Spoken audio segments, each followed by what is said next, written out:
রাব্বুল আলামিন কোরআনুল কারীমের ভিতরে দুনিয়ার মানুষদেরকে সাবধান করে দিয়েছে। আল্লাহ তাআলা ডাক দিয়ে বলে, দুনিয়ার মানুষ,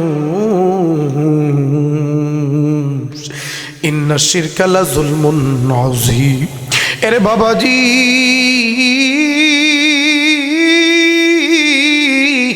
আল্লাহ রাব্বুল আলামিন কোরআনুল কারীমের ভিতরে ইরশাদ করেন, দুনিয়ার মানুষদেরকে জানায় দিলেন, ইন্নাশ শিরকা লা যুলমুন আযীম। আল্লাহ ডাক দিয়ে বলেন, নবীজি দুনিয়ার মানুষদেরকে জানায় দেন, আমি আল্লাহ তাআলা বান্দার জীবনের সমস্ত গুনাহ খাতা মাফ করে দেই, কিন্তু শিরকের গুনাহ এত জঘন্য, এত জঘন্য, আমি আল্লাহ তাআলা শিরকের মতো জঘন্য তোমা গুনাহ মাফ করি না। এজন্য প্রিয় বাবাজিরা রে আমার, শিরক থেকে আমাদের ঈমান আর আমলকে হেফাজত করতে হবে। অনেক মানুষ আছে বন্ডের দরবারে যায় সন্তান চাওয়ার জন্য, অনেক মানুষ আছে বন্ডের কাছে যায় বিবাহ শাদীর জন্য। আপনার মেয়ের বিয়ে হইতেছে না, বিয়ে হচ্ছে না, আপনি আপনার মেয়েকে নিয়ে বন্ডের দরবারে চলে গেছেন। কেমন বন্ডের দরবারে গেছেন? এমন বন্ড সমাজের ভিতরে আছে, এমন পীর সমাজের ভিতরে আছে যাদের গালের ভিতরে দাড়ির কোনো ছিটা ফোটা নাই। আমি কিছুদিন আগে একটা মাজারে গিয়েছিলাম। ওই মাজারে যাওয়ার পরেই আমি নজর করে দেখতে পারলাম এক লোক, এমন এক লোক যার গায়ের ভিতরে কোনো কাপড় নাই, কাপড়ের কোনো আলাই পালাই নাই, যেখানে নবীজি বলেছেন আল হায়াউ শুবাতুম মিনাল ঈমান, লজ্জা ঈমানের অঙ্গ। আমি তো বলবো, আপনারা যাকে পীর মানছেন, যাকে মহব্বত করছেন, যাকে দুধ কলা খাওয়াচ্ছেন, ওই ব্যক্তি এখনো মুসলমানই হতে পারে নাই, আর তাকে আপনি পীর মেনে বসে আছেন। এই সমস্ত পীর নামক বন্ডদের ব্যাপারে আমাদের সব সময় সজাগ থাকতে হবে।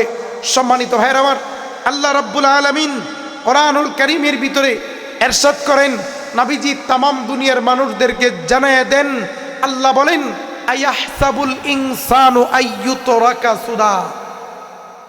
আল্লাহ বলেন, মানুষ কি মনে করে আমি আল্লাহ তাআলা তাদেরকে এভাবেই ছেড়ে দেব?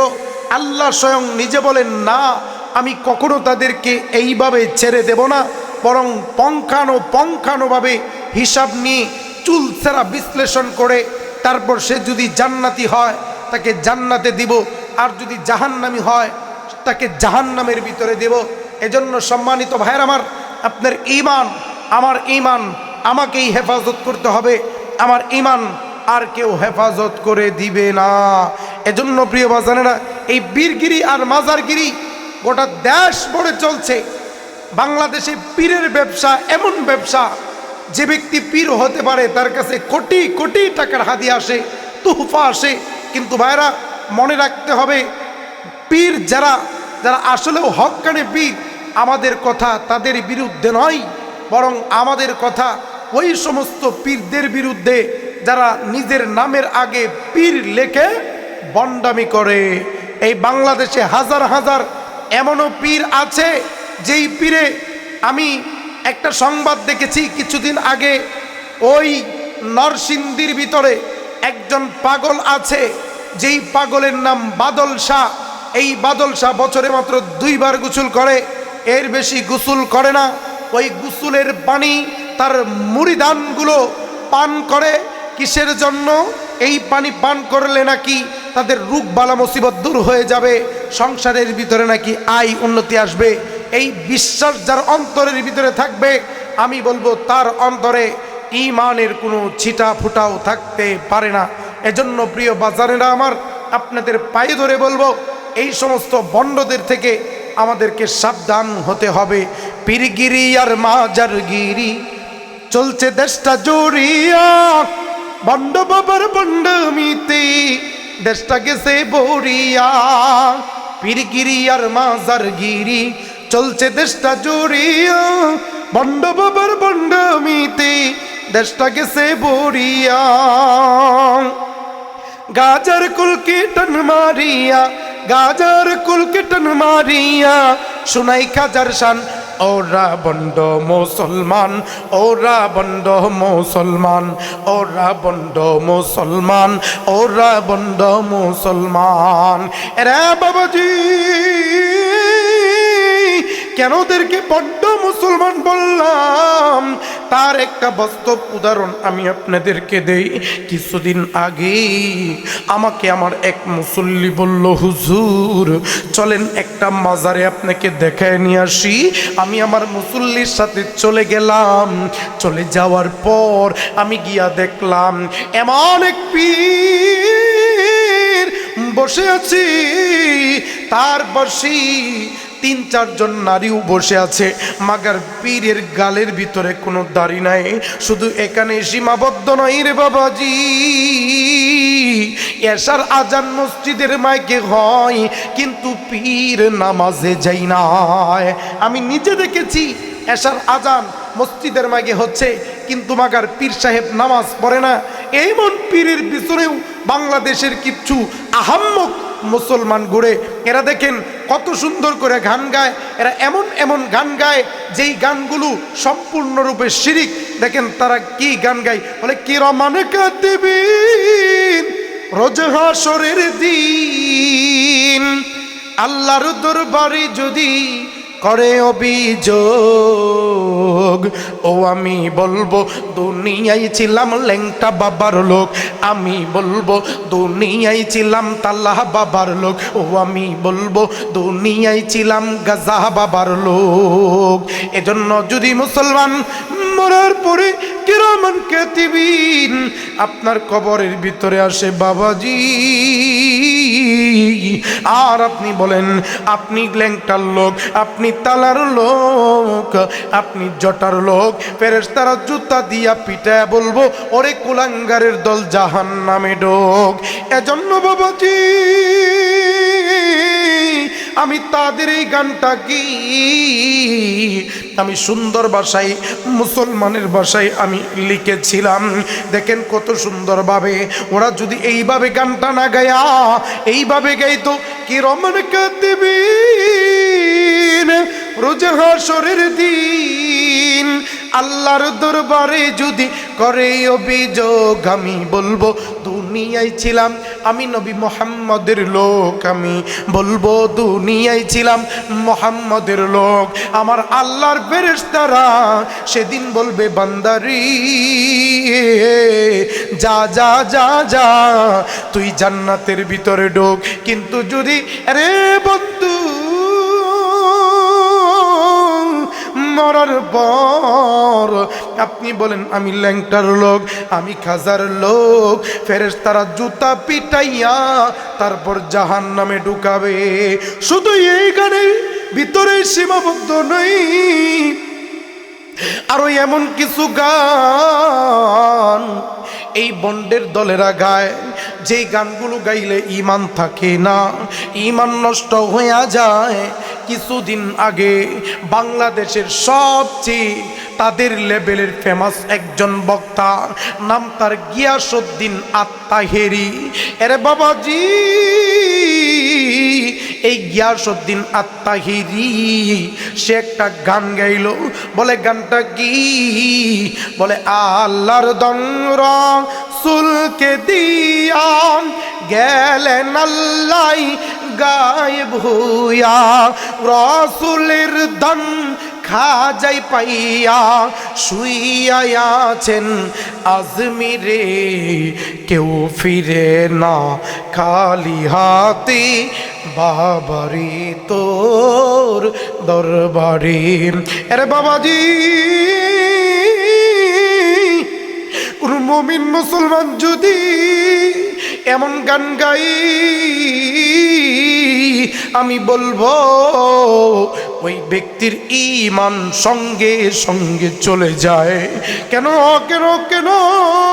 আল্লাহ কোনোদিন তার ধন রসুলকে দেয় নাই, আই রসুল তার ধন কোনোদিন ওই খাজাকে দেয় নাই। এই গানগুলো যারা গাই তারা বন্ড, তারা মুনাফিক। এজন্য প্রিয় বাজানেরা, আমি এমনও অনেক মাজার দেখেছি, এমন অনেক মাজার দেখেছি যেই মাজারের ভিতরে দুইখানা পাথর আছে। ওই পাথরের উপরে আপনার আমার মতো কিছু হাম্মক, আপনার আমার মতো কিছু আহাম্মক মুসলমান, নামদারি মুসলমান ওই পাথরের উপর তেল ঢালে, আবার দুধ ঢালে। আমি প্রশ্ন করলাম, ওগো মা, এই পাথরের উপরে কেন তেল ঢালেন? ওই মহিলা আমাকে ডাকতে বলে, হুজুর, এই পাথরের উপর তেল ঢেলে ওই তেল আবার কাঁচাইয়া বোতলের ভিতরে ভরে ফেলে। আমি বললাম, আম্মা জান, এতে কি ফায়দা?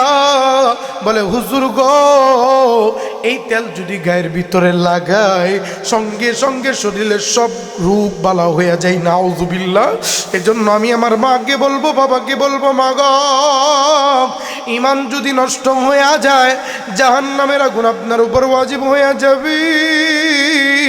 ওই জাহান্নামের আগুন থেকেই বাঁচতে চাইলে বন্ডের দরবারে যাওয়া যাবে না। আরে বাবাজি, বন্ডের দরবার থেকে বেঁচে থাকতে হবে। ওই যে কিছুদিন আগে এক বন্ডের ঘরের বন্ড, ওর নাম গোলাম মোহাম্মদ মঈনুদ্দিন। ওই গোলাম মোহাম্মদ মঈনুদ্দিন সেও গান গাইতেছে, আমার মরণকালে ডোলবাসি বাজাইও তরিকার বায়ো, আমার মরণকালে ডোলবাসি বাজায়ও।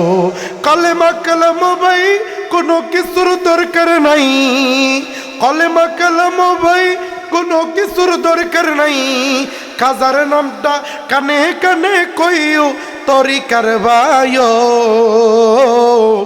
মরণকালে ডোলবাসি বাজায়ও। আরে বাবাজি, মানুষ যখন মারা যায় আমাদের সুখের একটা ছায়া পরিবারের ভিতরে পড়ে, কিন্তু এই বন্ড বলে, না না, সুখের ছায়া ফালবা না, জানাজা দিবা না, বরং আমি মরার সময় ডুলবাসি বাজায়া আমাকে কবরের ভিতরে রাখায়ও। আমি বলি, আরে বন্ডার ঘরের বন্ড, তুই যখন মারা যাবি, মারা যাওয়ার পর ডুলবাসি তোরে দুনিয়াতে বাজাবি, কিন্তু মরার পর ফেরেশতারা ধরে নিয়া এমন ডুলবাসি বাজাবি যেই ডুলবাসির কথা তোর কল্পনাতেও ছিল না। এজন্য বাবাজি, যেইটা বলতেছিলাম, আল্লাহ ডাক দিয়ে বলে, ওরে দুনিয়ার মানুষ, সমস্ত গুনাহ আমি আল্লাহ ক্ষমা করে দেই, সমস্ত গুনাহ আমি আল্লাহ রাব্বুল আলামিন মাফ করে দিই, কিন্তু শিরিক এমন একটা জঘন্যতম গুনাহ, যেই গুনাহটা আমি আল্লাহ মাফ করি না।